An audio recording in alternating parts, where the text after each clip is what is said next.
A few years ago, I was on the national tour of My Fair Lady. I was the understudy for Freddie Eynsford Hill, who sings On the Street Where You Live. In my regular ensemble track, I only had two singing lines. The first one was at the beginning of Wouldn't It Be Lovely, in which I sang, "Me doctor recommends a quiet summer by the sea." And then in the middle of the song, I gesture dramatically to Eliza Doolittle and I sing, "Lovely." And then we go into a dance break. There's no video of our production, but I found this bootleg of the West End production on YouTube.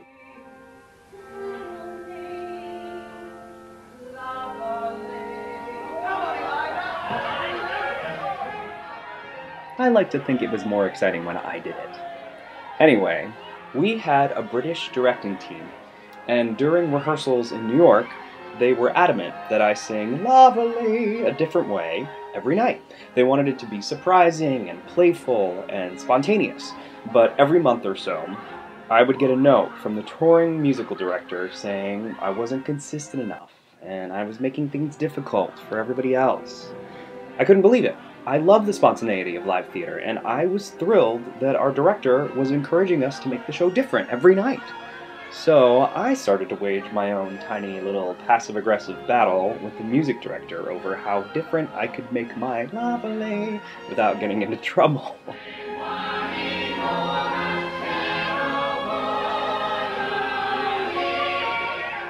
Now, this was a pretty big production of My Fair Lady.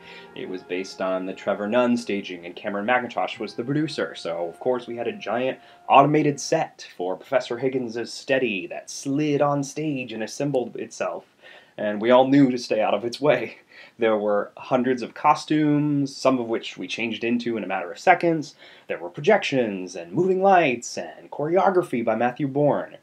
But I was getting into trouble over something invisible: our sound design. When I started this literature review, I intended to look up articles about technology in the theater in general.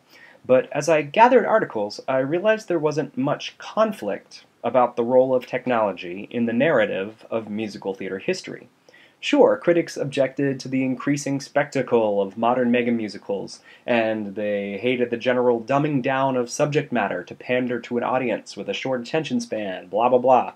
But spectacle has always been present in the theater, ever since ancient Greece, and actors have always had to move out of the way of scenery. So what was the conflict in that? Then, I came across an article in a music index search. Theater Space as a Virtual Place, Audio Technology, the Reconfigured Singing Body, and the Mega Musical by Jonathan Burston. This is the article that I brought into class as the one I found challenging, because it seemed a little overwritten, and the author likes to kind of make up his own vocabulary as he goes along. But as I dug through it, something clicked. He talks about how microphone amplification has taken all of the human variation out of theater. Electrical amplification has allowed producers to recreate the exact same performance, night after night, week after week, even when actors' contracts end and new performers replace them. Suddenly, I realized what I was doing in My Fair Lady. I was throwing a wrench into the well-oiled machine of their sound design.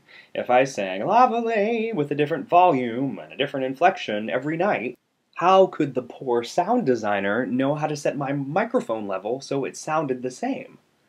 In the wonderful acoustics of the rehearsal studio, we never used mics, so I could sing whatever volume I wanted and I could still be perfectly heard. But here was something I never practiced for. And certainly I never received any voice training for. Microphone technology is a genuinely new development in musical theater, and therefore is the source of conflict.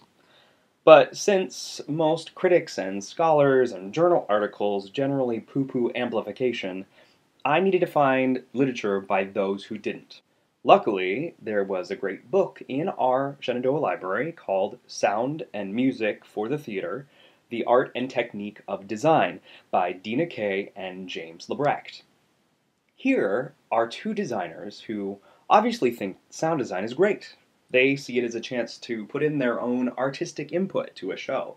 So I searched Google for other designers, and found a bunch of great newspaper articles and magazine interviews dealing with the artistry and the technology of sound design, all straight from the designers themselves.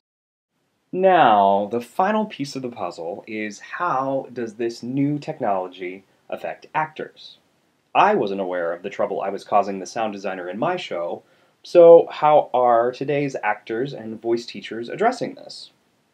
I got a tiny gift from the theater gods at the NYU Voice Conference on October 4th when Nikki M. James, the 2011 Tony Award winner for her performance in the Book of Mormon, was addressing questions about vocal health.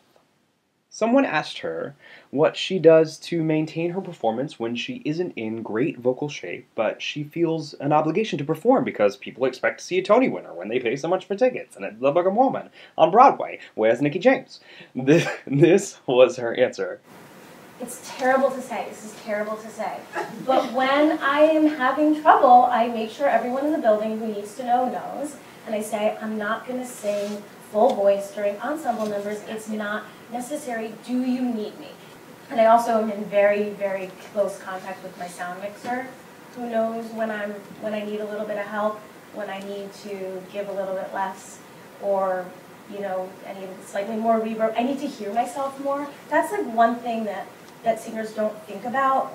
They think like, oh, I should just sing louder. Sometimes you need to say, I need to hear myself more so that I know that I'm not pushing over a 15-piece orchestra and a room full of 1,100 people in a building that has terrible acoustics. Like, I just need help. So you need to know to ask.